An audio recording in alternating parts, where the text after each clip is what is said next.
All right. So, welcome again to The Way We Do It. My name is Andre Barnwell. And again, I'm coming to you from Altadena, California. You can actually see on the side of my face there, left side of my face, that is the sun going down in California. Um, so, I'm a little bright, I guess, but I like going live at the same time and being consistent. So here we go.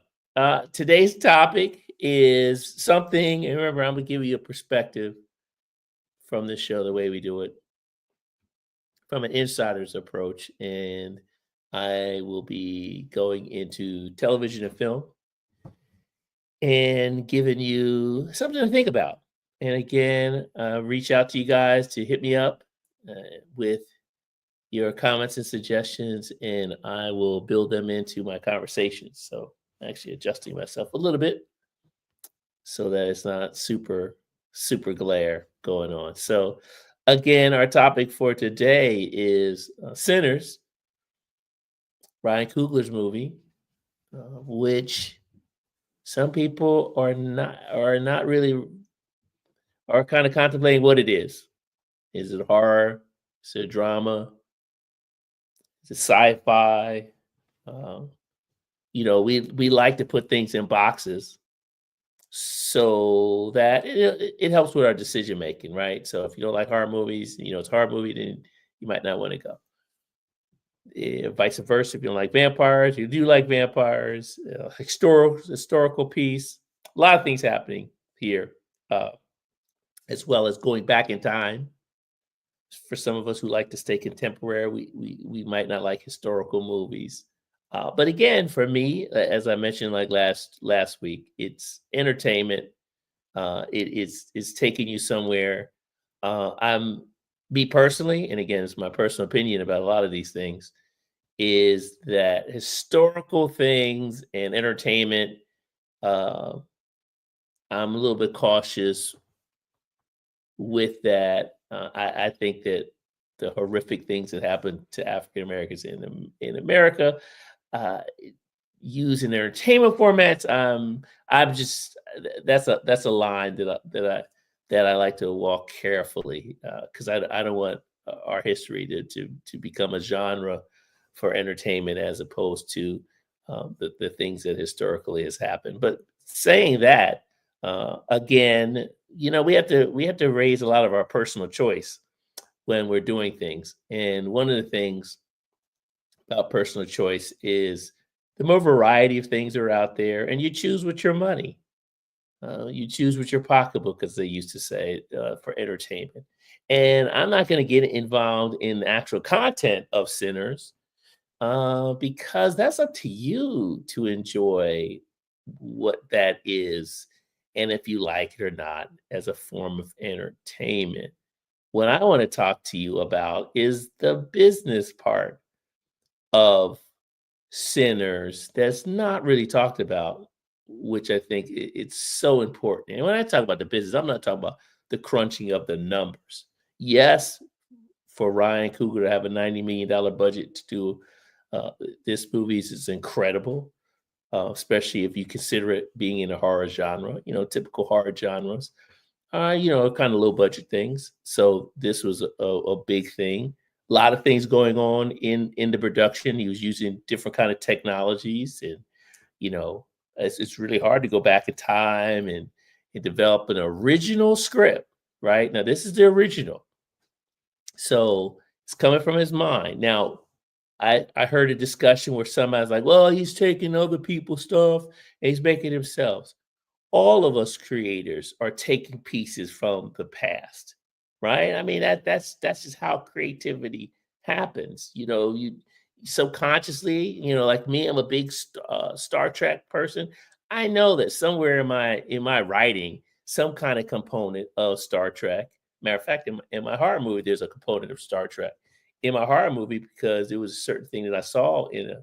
And now, and when I talk about Star Trek, I'm talking about the original series with uh, William Shatner, and there's some things in there that just drew my creativity out. So we're constantly, every time we go to a movie, um, things like that happen. I remember going to a Spike Lee movie, uh, and I would always, not to sidetrack Brian because we're going to get back to that, but just to kind of give you some backstory on just entertainment in general, and how impactful it is. I remember when I saw School Days, and because I had gone to the University of Houston and then I went to Howard University, I understood and experienced going to a HBCU, and it was so cool to see some of the elements of what I experienced in a film that didn't have to be translated for me. So I made a commitment at that point that whether whether he hits or misses on any of his future movies, I'm still going to support. Right? Because like he talks about body of work, so do I. And hits and misses. I mean, those are hits and misses. But I admire, and that's why you have to support creative people who are doing things, and sometimes they might not get it right, right? But again, it's the art form, and so we all have impressions. I went to college, and it was good times, and and living single, all kinds of stuff. And as a creative person, you're gonna get some of those. They call them tropes, but you're gonna be inspired by a lot of things. I was inspired by a lot of Asian movies. My older brother, when kung fu stuff came out, I mean, it hit the black neighborhood like Bruce Lee was the man, right? So you get inspired by a lot of things. So when I saw that, I was like, wow, that's really being picky now on someone, you know, doing something that, for the most part, from what I'm getting, people enjoy it. I mean, it's a tough sell to get someone like ourselves to get up off the couch, get in a car, typically drive to a movie theater, get about $20 worth of food that's like, ugh, but you got to have something to snack on. And go into a movie theater with a lot of other people and watch something, right? And to get us out the house. After COVID, we've been kind of sitting on the couch and we get used to it. My students, I taught at FITM in downtown LA for 26 years. And, my students are like, Mr. Barmer, you're getting kind of used to being on the couch, buying hoodies and sweats. And then they had to get off of it and they actually enjoyed it. And I think that's what's happening with Generation Z and Generation A. It's time to get out the house and go out and do something safely with your friends. And I think film has always done that. I was fortunate enough as a young person to grow up in a small town in Pennsylvania called Yaden, Pennsylvania, where we had our own movie theater. And that's where I did see Planet of the Apes, which, by the way, my mom still has my Planet of the Apes trash can in my old room back at the house. So a lot of experiences, a lot of memories. That was my first experiences with movies. Didn't know. I just thought everyone had a movie theater in your hometown. So I didn't know. You don't know perspective when you're growing up. You just know typically your surroundings. And right outside of Philadelphia, I didn't know. I knew there were other states. Never been there. I've been to South Carolina, I've been to Virginia, but never been to Utah. But I knew it was a state, so I'm figuring people do the same things that they do there that I did in my hometown. So a lot of that depends on how your upbringing is. So I do want to talk. So let me just kind of knock out some of the key things from Ryan Coogler, Michael B. Jordan, and Sinners, which I haven't heard this yet, but I hope it's the proper trend, and I might snap on a couple of toes, but it is what it is. I believe the reason why there's such excitement about an original movie like this, similar to Jordan Peele, right? So I'm keeping Jordan Peele in that as well. Is it number one? It's an original script, so that means you have to go. It's like mystery, right? It's just like your boy hooks you up on a date and he tells you a couple things about her, but not everything, right? So you're like, oh God, so there's anxiety and you're all freaked out. But hey, it's like, yeah, we're gonna double date. You're like, ooh, I hope this is a good double date. But that that energy, that anticipation. And sometimes, you might be up the night before just freaking out, right? So that, you realize it, wow, it was such a good date. I think that's how my first girlfriend was when I was in high school, right? So, you remember these things. So number one, original script. Number two, he's the filmmaker, he's the film director of it. And number three, he is promoting the film. He, as the film director, is promoting the film. Now, why do I say that? For the last couple of years, producers of films were promoting the film. And I always just thought that was kind of weird to me. I was like, the producer of the film gets the film done, but the people that actually make the film director's responsibility is to take the script and make that a visual presentation. So take those words off of a page and turn it into scenes. And that film director does that with the support of the talent, the actors. That intimate relationship. If you've ever been on a film set, and if not, just go to YouTube and check out some behind the scenes. Just type in behind the scenes of your favorite movie and just see how that relationship is, and see who's doing the most talking back and forth. And it's typically the film director and their talent to make sure that scene is right. So they are the intimate driving engines of a movie. So once a film is done and you want to know what it was like or what happened, who best to tell you than the film director and the talent? And so coming to your home. Now, the film director getting on radio, getting on the talk shows. There's something about us as fans, and in the audience, listening to the people that actually got it done. I mean, who could tell us more about The Exorcist than the filmmaker and the talent, right? And to give you that excitement to go and the reasons behind things. And I think that relationship as a marketing tool needs to come back strong, because it used to be that way. It used to be when we would market products, it was the film director and the talent were hired to go out and talk about the movie. Then we got away from that. Does it cost a little bit more for it? Probably.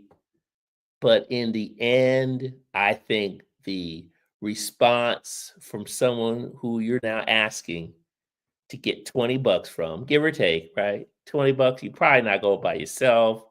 So that's $80, just tickets, right? So you're talking about, $100 easy investment in watching 90 minutes in front of a screen, right? And so we're bombarded by, things on YouTube and to, and my background is marketing. I have a degree in marketing.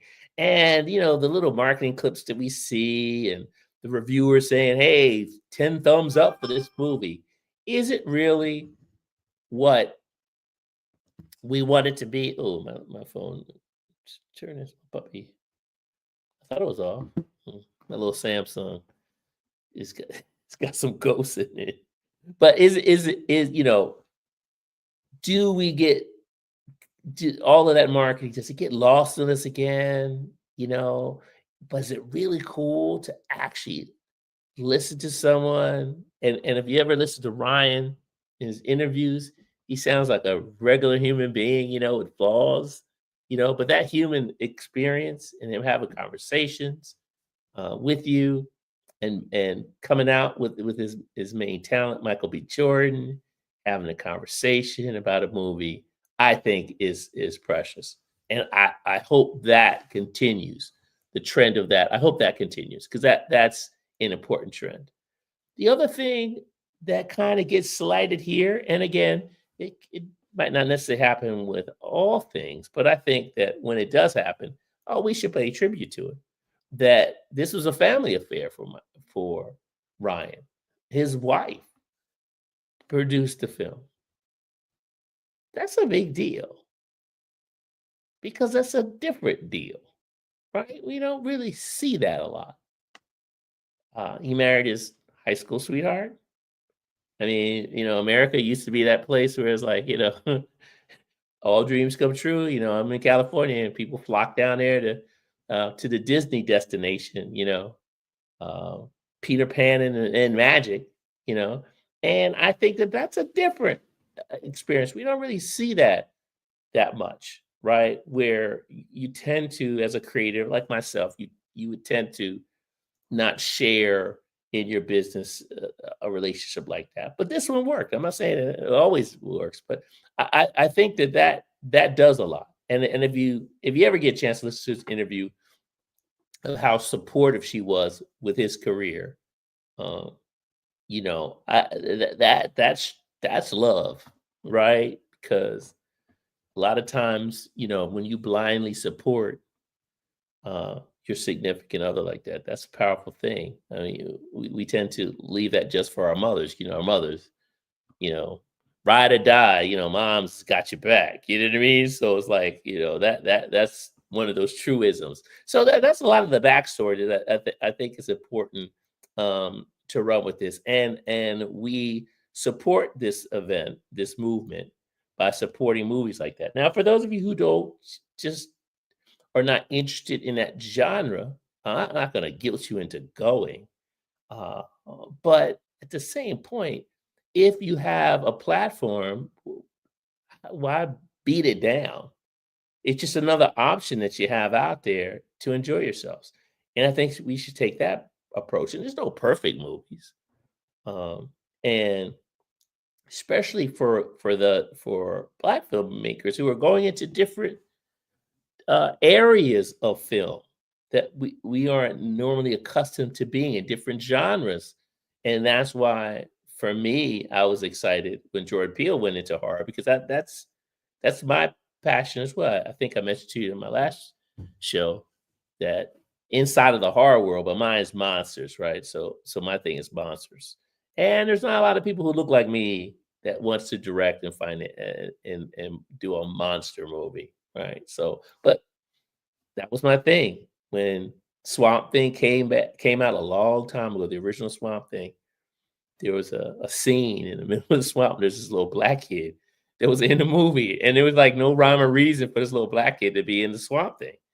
And it just struck me at that point. I was like, this thing called film, this is cool, because whoever wrote it and directed it, I kudos, because it's like, the beauty of the craft is you don't have to just explain everything. You just do it, right? It's like, this is a black kid in a swamp thing. It's like, okay, and then you just move on, right? It's like the power of that, which was incredible for me. So I really enjoyed that. I thought that aspect of it was, you know, where we need to be. So for those of you who want to go, or those of you who are fans of things, or when you watch movies, the key thing to go to a movie is to enjoy it, man. Make it an event that you could go out to. Grab a couple of your friends, or depends on the age of your family. Like in the case of Sinners, go together. I had a tradition. I'm in California. I'm originally from Pennsylvania,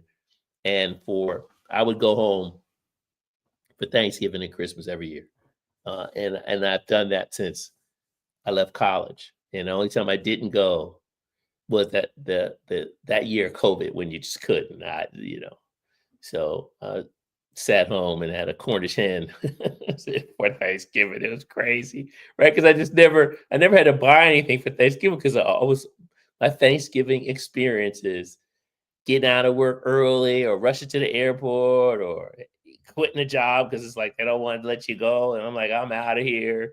Get on that plane. And it's such a cool feeling about knocking on your home door, and your family opens the door and you're home. Man, it's just a great feeling, right? It's just kick back, and all you gotta do is watch cable and eat, for a couple of days. It's such a cool feeling, right? To do that. So that was our tradition. And during Thanksgiving, we would go watch a movie. It was, and it had to be something that my mom would want to see, my sister would want to see, and then I didn't care, so as long as we were all together.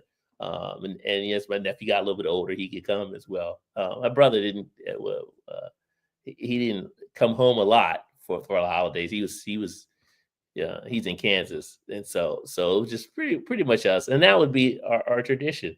And we would pick a movie, and then we'd go to, and then we'd be able to talk about it. So the excitement, it's just that going out to do that. And when I was back in California, it would be different. That you go hang out with your friends and go to a movie. So I hope that's a trend that can happen again. Now, the theater people, we do. I'm not going to lie. We got to address the price of those tickets. We got to figure that out because that's too much, right? We got to figure out, just like anything else, more volume. You should be able to bring down the prices. So we got to get more butts in seats. We got to get more excitement in the movie chains. And to me, just my own opinion, is when you take the extra effort to come up with original movies, original content, original scripts for movies, as opposed to all these adaptions and all this recycling and stuff. I don't think Gen Z is just excited about that stuff, right? Because it's like, gosh, and can you have images of us on the screen, right? I think we're kind of getting away from, we did the comic books, we did the anime, and I think what we really want to do is get back to life and the human experience, the person next door. If something could happen to the person next door, it could be extraordinary, right? Like aliens, but Sigourney Weaver, uh, yes, that's a girl you grew up with in high school, and then now she's got to deal with a female alien monster, which is kind of interesting. If you ever get a chance to watch Aliens, all the players, and this is why I don't get the whole gender thing, right? All of the main players in Aliens, that's the second one, Aliens, were all women. Even the creature was female. And it worked. It just worked, right? It's just like it worked. And so that's the beauty of entertainment. A little bit of creativity, a little bit of forethought, and a little bit of depth. And I don't know where I get that from. Maybe that's that Aquarian in me, but I always just kind of see things just a tad bit different. And just like I'm telling you about Sinners, it's like when you think about why it's doing what it's doing. And again, I think we like that. I think we like different stuff. They will complain, but then when someone comes out to do it, now hats off to Warner Brothers because they had to write a check for $9 million to do it. So whoever on that side greenlit it, smart move, right? But the smart move when Star Wars came out, right? Smart move when Planet of the Apes came out. So it was, the smart move when Avatar came out. I mean, film and television is risky business in a sense that you don't know what people really want. You try to push it, and okay, well, if this network does it, we'll do our version of that. It's just like when cooking shows came out. Everybody's cooking. It's like, oh, come on, all the time cooking shows. I mean, I'm spending $70 a month to watch television and watch cooking shows. I mean, I cook myself. I don't need, let's stay. Let's go. Let's give me something else, right? It's cool to have them in the morning. This is time, but as primetime entertainment, ooh, I don't think so. And that's just me personally. I think now we have to do the hard work like we used to do, and producers need to produce. Film directors need to direct, writers need to write, actors need to act, and let's get this back together. Film has its kind of rules to it. Television has its own rules to it as well. With so many outlets, that's what's going to challenge us now. right? Because we can't do the status quo. We can't just hook up the little group of people we always used to hook up and pull this off. Original content is what Generation Z and right under them, Generation Alphas, the Gen A's are looking for. And so I applaud, movies like Sinners, in that concept. And I think that studios and then even independents, I think you're now going to see the power of why it's so important for that film director to be involved after the movie's done in the selling of the movie, in the marketing of the movie. I remember I went to Spike Lee movies. I didn't go to the movies because of the studio that it came out on. And I didn't even really go because of the actors, because Spike at that time had a certain kind of emotional connection to me. So whoever talent he introduced me to, I was going to pay attention to, right? Because when the mega film actors came involved, still, even in my horror world, or Wes Craven, these are the directors. Because there's a certain kind of thing that they're doing, and then I'm supporting that. Now that's in the film world. Now television is a little bit different because television is producer driven, right? So it's a writing genre, and so the producers, which are like the executive producers, the showrunners, because it's episodic television, it's driven by the producers, kind of run the show. In the film world, the director is in charge. Television executive producer is in charge because it's kind of a different genre. But in both genres, what I'd like to see more is more original stuff. Take more chances, do stuff a little bit different.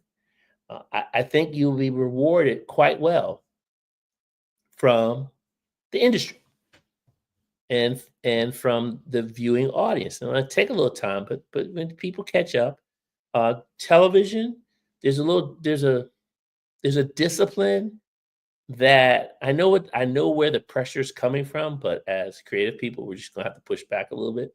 But it takes a little time to build an audience, right? It's not one of those throw it out there the first couple of days. Oh, it's a hit, blah, blah, blah. Yeah, you know. And what do I mean by that? One of my favorite episodic television shows, Star Trek, the original series, was canceled, right? When it first came out, because people didn't get it.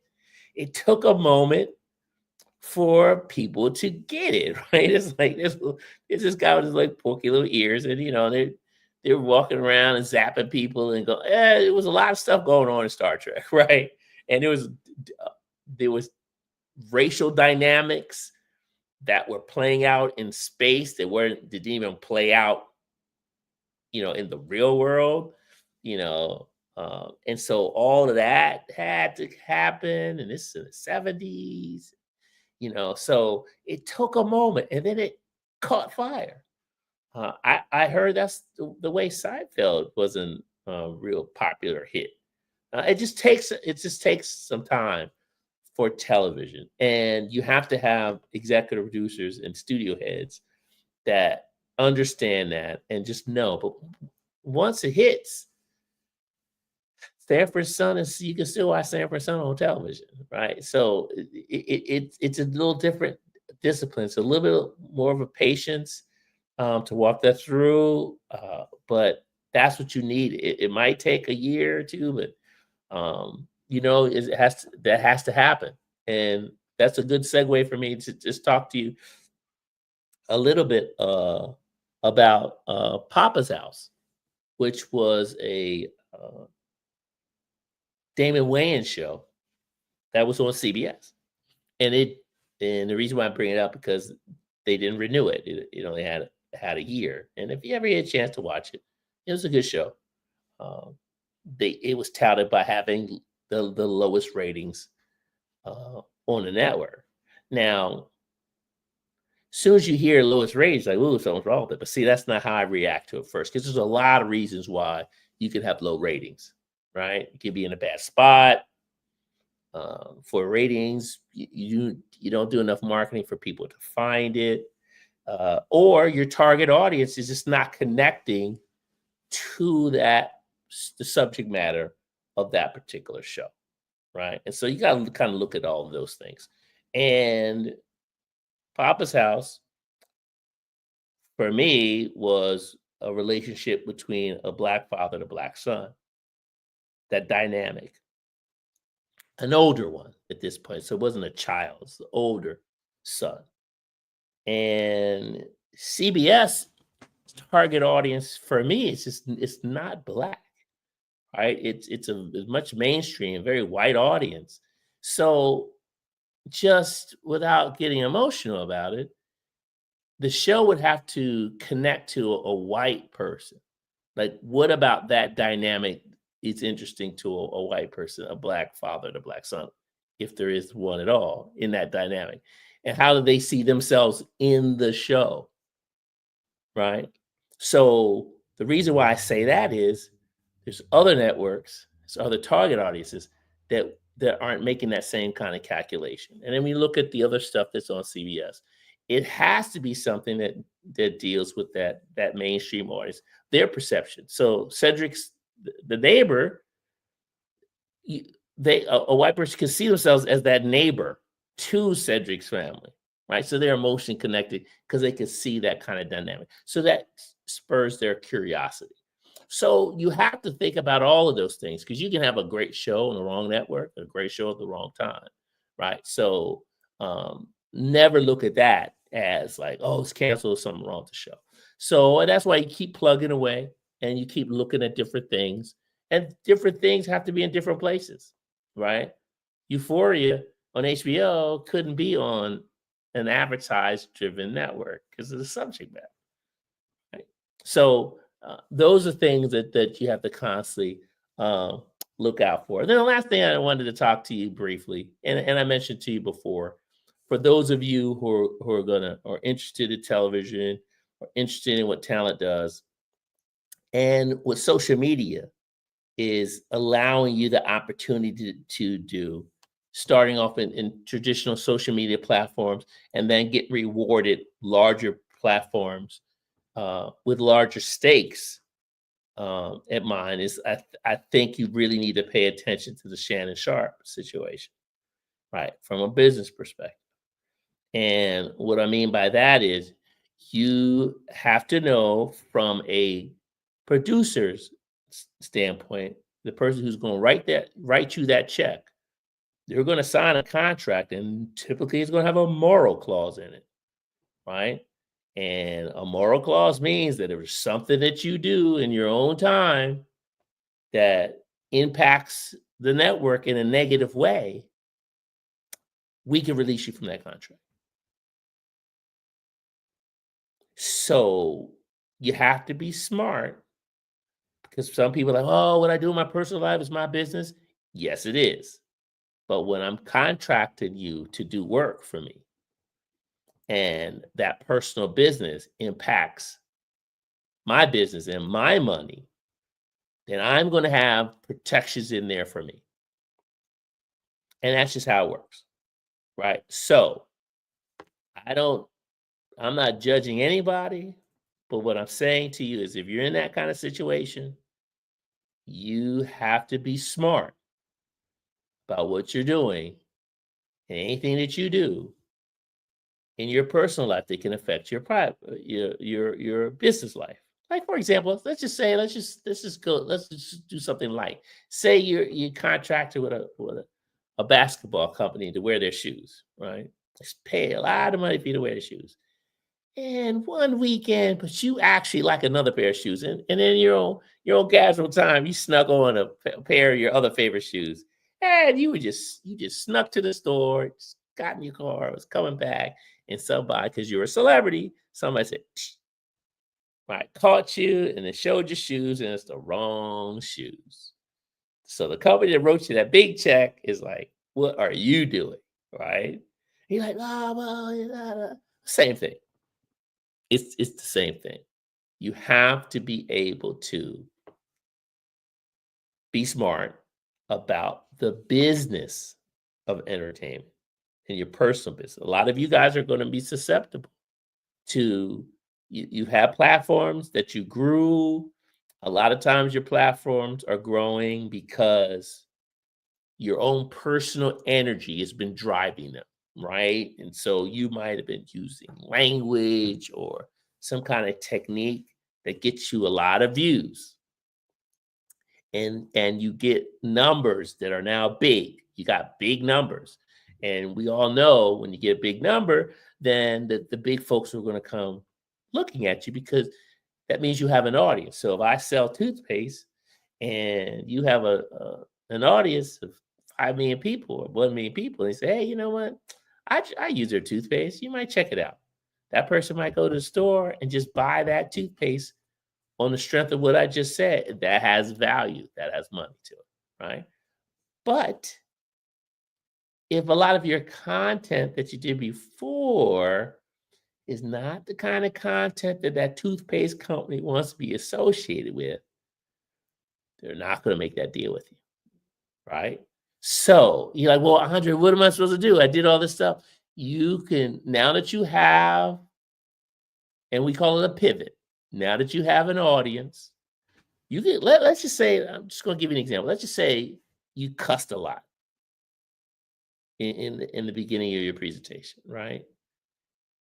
And now you got 1 million followers, but you was a cusser, man. You just was cussing like a truck driver, right? Not the knock truck drivers piece, but do you think your audience would not like you because now you start slowly not cuss as much and weaned yourself off of cussing and use language that could still express your feelings without having to cuss? Just expanded your library to have that kind of conversation that you didn't have to cuss. Do you really think of your million fans, they're going to leave it? Oh, Andre's not cussing no more, so I'm going to leave what he was talking about. Because remember, you're going to be talking about the same stuff. Whatever the subject matter you was talking about, you're still going to be talking about it, but you're not cussing as much to the degree that you're going to get rid of cussing. Why? Because you know to grow to the next level, you would like sponsorship, advertisers who advertise. And remember, I was saying last week, my last episode, the reason why when we were doing Comic View that we didn't use the N word is because our advertiser was just not. We were in advertising. Comic View, which was on BET, was an ad-driven network. You had to have ads to survive. And those advertisers did not want to be associated with that kind of language. And so they're like, if you don't use that language, we'll pay you to advertise. So we didn't use that language, right? So I'm saying to all of you, it's in general, as you start to move forward in your Instagram pages, your TikTok pages, start to look at yourselves as a channel in your world. And as you start to elevate, and then you want to expand and you want to grow, and then you want advertisers just to come at you. You're like, hey, I got all these people, and you wonder why they're not coming at you. Is because you got to understand advertising and products and what they're looking for, right? What they're associating their products with. And that's how you take it to the next level. And a part of that is your own personal behavior, right? And the crowd that you're running with, right? You can't afford, you can't afford to be out there driving, get you a DUI, right? If you have to have if you're at the age of 21 and above and you drink, well, you need to get an Uber and you need to get a limousine. Don't get behind the wheel. If you can't give up liquor, well, you give up driving, right? Because you can get home that way. But a DUI is not going to be that's splashed on the page the next day. And hey, toothpaste company, did you know your boy was out there drinking and behind the wheel? And you know how journalists are going to be. He could have hit somebody. He could have ran over a child. The mere fact that you just said that, now, even though that did not happen, but it could have happened, and the advertisers going to be like, whoa, man, there's a lot of people out there. I don't know if I need to do that. I don't know if I need to get around to do things like that. So these are some of the things that I wanted to discuss with you as we move forward, as we start to address different kind of topics, as we're doing things, and as you get into summer's coming out, you have a lot of things. Now, I do have to disclose something to you guys. I don't know if you can see this. I'm just gonna flash it a little bit, the back side of it. You remember I grew up in. Let me put these on, then I'll show you. My brother gave me these as a gift, and so every once in a while I put them on. See if I can put it. You can see that. Yeah, you can see that. See, you know what that is, right? All right. So grew up in Philly. So Philly fan, Eagles all the way. It is what it is, even in California. So I never give up. I'll go check out the Chargers, uh, and the Rams. But home is always that. And it was interesting how you have to understand your brand. And I was looking at the news, and and they were showing the Eagles at the White House, and Jalen Hurts wasn't there, right? And it was funny because I had this conversation with my mom. I was like, "Mom, Jalen is not going to the White House. It's just not happening." She's like, "Yeah, yeah, he's not." And I was like, "Mom, he's not going." It's like, "No, he's not. There's just too much happening." I mean, think about what just happened in the last couple of months, right? It's like, you know, Harry Tubman they were trying to take her stuff down, you know, oh no, sorry, before that, Tuskegee Airmen, they were trying to take that down, you know, scrub Jackie Robinson's. Oh, I was like, what? Oh, I was like, and this is where as a black person, an educated black person, it's like, oh man, I can't be associated. No, we're not doing that. We just not doing that, right? So I was like, "No, he ain't going." No.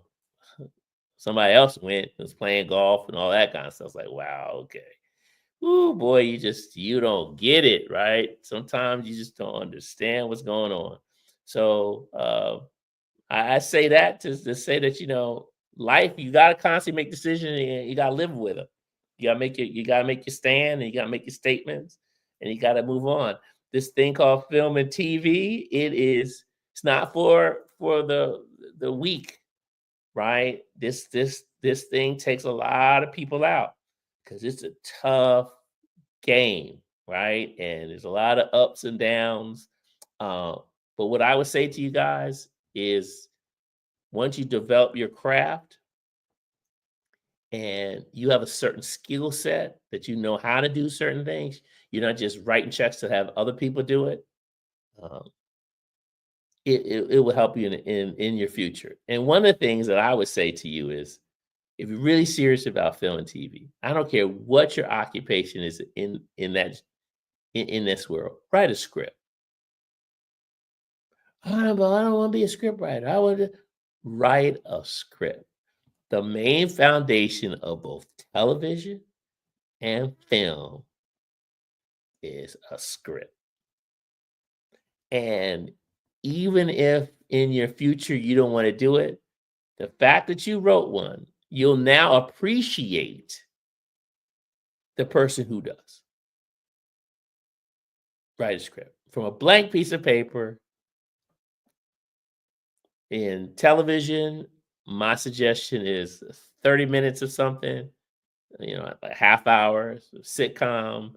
I did a half hour, but I did a half hour drama because it's a high school series. And in the movie world, movies are considered movies at 90 minutes. I mean, I've seen some like at 88 minutes, 87 minutes, and that's because of editing, cut out everything else. But just to kind of give you a basic backdrop, write 30 pages, a minute a page, write you 30 pages to get you a half hour. A movie is 90 minutes, so at least needs to be 90 pages. I think mine is like 102. There's some really cool books that you can have. I'll see mine. Oh yeah. Here's the book. Nope, that's not it. Let's see back here. See, that's why this book's This bookshelf actually works. Now, I gave my nephew my original book. But see this book here? Sid Field's screenplay. This book right here is, I read this book and wrote a screenplay. You can order it, go to the bookstore, Sid Field screenplay. This is it. No pictures in it. All right, it's just all, you want to do the work? Now, what I was told some of my students when I was teaching a producing class is, and they were like, a lot of them were old hip hop heads in a sense that they like old school hip hop. Tupac. This is what he was referred to. He wanted to write a movie. I think they're still trying to do that movie, the script that he wrote. He read this, he wrote a script. So no excuse. So write something. Write it. All of the free times you have looking at, crazy stuff and just wasting energy for you, take a few minutes, build that. If you have some questions about that, you can hit me up at the way we do it, TWWI TV, and my YouTube channel. You can hit me up with a message. I respond to all my messages on there, unless you say something crazy. I respond to all my messages there. That's that teacher in me, right? The academic. I can't take this stuff with me, so it needs to be a Q&A.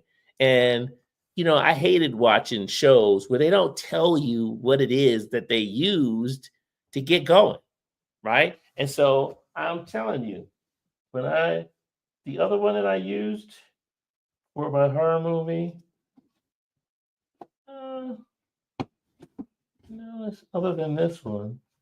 Well, here's another one that you'll hear about. I've never used this one, but I bought it because I wanted to hear about it. So people are like, they either wrote, they use Save the Cat or Sid Field. And when I teach my classes, I teach with Sid Field because that's the one I use. But I've heard about this one, so that's why I'm going to share it to you. So you might have heard about it as well, but this is the one I use. So, and again, you see me, I just pulled that from my little library there.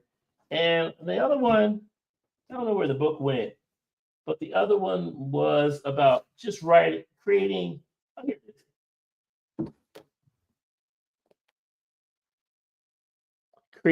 unforgettable characters by Linda Seger. And these two books right here, that's it. My Own Imagination, these two. And later on, if you guys want to ask me about it, I'll even show you like my little technique. I use cue cards and that kind of stuff, and I'll walk you through it. Because I used to just hate when people just give you the theory of it. Yeah, well, I'll start to write and I would do my stuff, but they would never tell you like what they did. Like, what can I do tomorrow to start from where I am, right? You're in Wichita, Kansas. Like, what? I can't be flying to Hollywood. You can order this book, right? You can bring it to you. And it might even be it could possibly be even in your local library, where you just go to the library and read it from the library. That's what libraries. I didn't realize this one until I bought my house, that part of my taxes pay for those libraries, right? So I was like, what? I'm paying for a library that I'm not even using. So I was wondering how libraries get built. And, it's funny, like my parents probably always was squawking about, property taxes. And then I didn't know, like fire, there's police, all those property owners, part of their property taxes, they tax them to do all this. And one of them was a library. So when I found that out about my house, man, I went right to my little local library, out the Altadena library, and got my library card, because I was like, I paid for this. I didn't even know I paid for it. So that book could be in your local library. And it's a good excuse to get out the house and get into an environment, which is kind of cool. I don't know. You should all have gone to a local library before you leave this planet, right?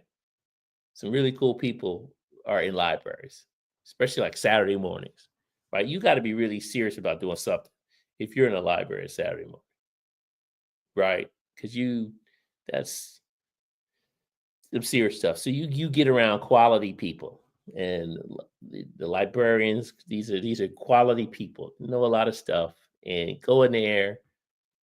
They focus on you for a chance. And even if you can write at home and you go to the library, just go to the library, take your book with it, read it there, write it there. Your friends ain't gonna follow you to the library. So they were like, Trey, where you at? Library. Oh yeah, okay. Well, tell me when you're done. I'll see you. I see you when you get back. That's usually how it happens, and that's how you can get your work done. But that was one thing, and I'll drop nuggets for you guys as you start to respond. And when I give opinions about stuff, it'd be more educated opinions. But I would say that, and just kind of hark you back on that. Because if you can write a script, it's going to humble you, because then you'll understand how difficult that process is, and you might even like it, not realizing it. Now you have your own say. Now you can, when you fully write a script, I don't care. People will always critique you, da, da, da, but you're in a small group of people now that have physically wrote a professional script. It's not a lot of those people on the planet, and now you're on that list. Now, how you get from the bottom to the top, that's just perfecting your craft. But now you have something to give to someone else. This is, hey, and you never know. There could be a pig farmer in your hometown. There could be someone who owns 12 McDonald's franchises that's got, disposable money, and they've always wanted to be in the film business. And now here you are with a film. Now, this might sound a little controversial, but I don't believe in unless you're playing around and, for your own sake, uh, in writing short scripts. No, because nobody can do nothing with no short script, right? Shorts. Ain't nobody can do nothing with that. You're not going to a movie theater spending $20 on a short, right? So those shorts are for you to practice if you want to practice. But my thing is like, just go ahead and do the script first so that you have the ability to generate 90 to 100 to 110 pages. I'll just say that. Script 110, no more than that. Mine was 102, no 110, that's it. 90 to 110. Do that. Beginning, middle, and end. And again, you'll find all that information in Sid Field's screenplay, right? And now you got to read it. Don't come to me to do your homework for you. You got to read it. Right? I said the same thing to my nephew. I gave my nephew my original book because he was interested in what I was doing. I said, "Oh, you got to read this. Then we can have a conversation." And he saw when I would come home for the holidays, I'd be at the dining room table just doing my little writing, and I long-handed my scripts first, then I put them on a computer. Now that's just my style. Some of you might just go right to whatever it is, but it doesn't matter. At the end of the day, it's your page, however you drive it, right? But that's my style. I use cue cards and I longhand before I start. And then those cue cards, I move them around because a movie is just nothing but a combination of scenes, right? It's just scene one, scene two, scene three, and not in that order. So each cue card was a scene, and then I would go back and then write out what was happening in that scene, and then I would shuffle those cue cards where in my mind, because I can actually see the movie in my mind, the beginning, the middle, and I see what's happening. I just move those cue cards around in that order, and then I write the script in that order. Right? That's how I saw it. My opening begins in the marshlands, and this person gets chopped up. You look at my card. On that card, it's like, bad guy gets chopped up. Right. And then I write out who has to be in that scene to make that bad guy get all chopped up and all this kind of stuff. And then I put them in order, and then I write it. That's my style. That's how I work that out. Television is the same thing. My episodic television. I was a little bit more free with my sketch show because stand-up comedians did all the work, right? There was like, all I had to do was, okay, whatever sketch they want to do, and then they went for it. And so as a director, I just made sure I captured it. So that was a little different. So my most challenging thing coming from producer to director to then write. And why do I want to write? Because I want to write what I want to write to direct, especially in film. Television, I don't necessarily, because the director is not the key one, the producer is. So as long as I can produce it, I'm fine. And again, why is that? Because the occupations that make sure that the story that you came up with stays where it needs to stay in. You want to be in those positions to keep the story where it needs to story. So if the filmmaker, remember, I'm in charge of the visual perception. So if I write it, I know by writing it what I'm going to shoot. As executive producer in television, because that's more episodic, it's more script based, but that's the story arc, and the director has to stay with the story arc. So I don't have to be the director. Now, if it's cheaper for me to be the director, I'll do it. But I think that that's a great opportunity to get new directors. If I have a television series and every episode I can get a new director, that gives a director an opportunity to direct and have that on their resume, he or she. Right. So that's what I'm excited about in producing my high school series, because once I lay it out kind of like where it needs to be, then I can then hire more writers, young writers, because they'll see it because it's about high school life, and directors. So now I can give more opportunities. I'm just at that stage of my life where that's what I want to be able to do, is to be able to lay out something and then give that, because someone took a chance with me, right? So this is my way of, so if I have a first season of 8 episodes, then that's possibly 8 directors and at least 8 writers, because you have a writing pool, but it'd be myself and someone else, and someone else, just depends on what the budget is, but at least that's 8 new writers, 8 new directors on 8 episodes of a season. And now those 8 people could then walk away and say they directed something. Those 8 people could say they wrote a scripted show, and then they can take that into the marketplace. And then I can reload and do some more.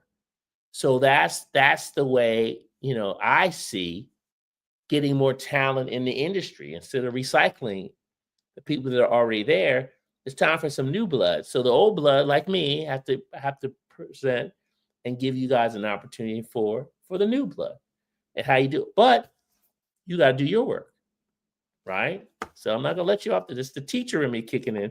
It's like, I'll help you. I'll create platforms, but you can't be like, well, Mr. Barron will hook me up. No, you got to come hooked. And then we'll take it to the next level, because you can't cheat the craft, right? Those of you who play music, those of you who play sports, remember, I played football, high school football. I was a strong safety. And hey, any of you guys play sports, especially in football, you have an assignment. And it looks like it's just like one big game, but it's actually it's a lot of mini games, like little mini wars, right? So there's a lot of people on both sides, but it's normally one-on-one battles, right? It's like, yeah, there's an offensive lineman, but there's an offensive line and a defensive line, but that defensive lineman is not really going up against 5 offensive linemen. Defensive lineman is going against that one is right in front of them. Sometimes the one next to him, left to the right, but it's just like a mini game. For me, they don't do it as much as they used to with strong sides and weak sides, but as a strong safety, I was on the strong side of the formation, which was where the tight end was.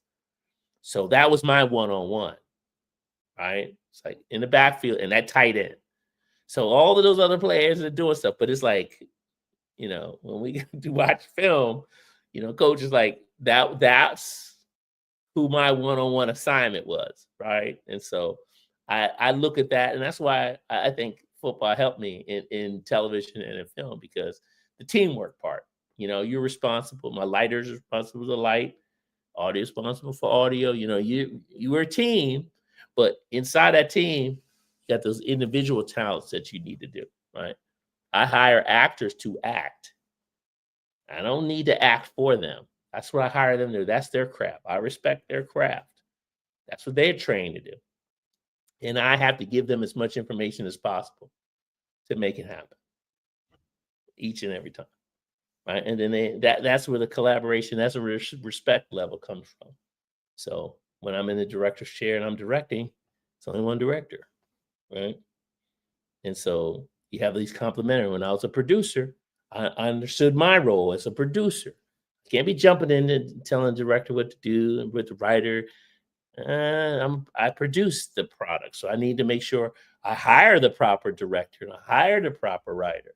But I can't be them for themselves or speak for them. No, I have my own lane.